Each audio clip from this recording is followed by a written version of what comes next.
रथ यात्रा भारत का एक प्रमुख त्योहार है जो हर वर्ष ओडिशा के पुरी शहर में भगवान जगन्नाथ, उनके भाई बलभद्र और बहन सुभद्रा के साथ भव्य रूप में मनाया जाता है। यह उत्सव आषाढ़ मास की शुक्ल पक्ष की द्वितीया तिथि को होता है। रथ यात्रा का आयोजन श्री मंदिर जगन्नाथ मंदिर से गुंडीचा मंदिर तक किया जाता है। यह यात्रा लगभग 3 किलोमीटर लंबी होती है। कहा जाता है कि भगवान जगन्नाथ स्वयं भक्तों के दर्शन के लिए नगर भ्रमण पर निकलते हैं। पुराणों के अनुसार जब भगवान श्री कृष्ण मथुरा से द्वारका गए, तब उनके नाते रिश्तेदार, खासकर बहन सुभद्रा, उनसे मिलने आईं। उस समय बलराम और सुभद्रा ने श्री कृष्ण से वृंदावन की लीलाओं के बारे में जानना चाहा।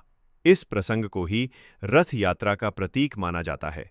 पुरी की रथ यात्रा का सबसे बड़ा आकर्षण है 3 विशाल रथ।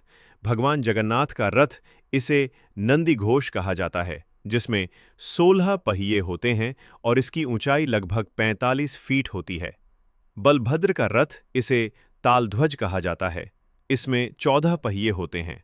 सुभद्रा का रथ, दर्प दलन नामक रथ में सुभद्रा विराजती हैं, इसमें 12 पहिए होते हैं। इन रथों को विशेष रूप से साल की शुरुआत में लकड़ी से तैयार किया जाता है और हर वर्ष नए रथ बनाए जाते हैं। भक्तजन इन रथों को रस्सियों से खींचते हैं। मान्यता है कि जो व्यक्ति इन रथों को खींचता है, उसे पुण्य प्राप्त होता है और उसका जीवन कष्टों से मुक्त होता है। रथ यात्रा की शुरुआत मंदिर में विशेष पूजा से होती है। इसके बाद भगवानों को पहंडी विधि से रथ तक लाया जाता है, जिसमें उन्हें झूमते हुए ले जाया जाता है।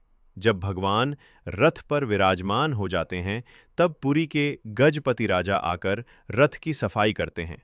यह सेवा भाव का प्रतीक होता है कि भगवान के सामने सब बराबर हैं, चाहे राजा हो या सामान्य भक्त।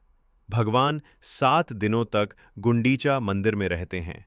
उसके बाद बहुधा यात्रा के द्वारा वापस श्री मंदिर लौटते हैं। रथ यात्रा केवल धार्मिक ही नहीं, बल्कि सामाजिक सौहार्द और एकता का भी प्रतीक है। इसमें लाखों श्रद्धालु देश विदेश से भाग लेते हैं। यह त्योहार यह सिखाता है कि भगवान अपने भक्तों के बीच आकर स्वयं उन्हें आशीर्वाद देते हैं।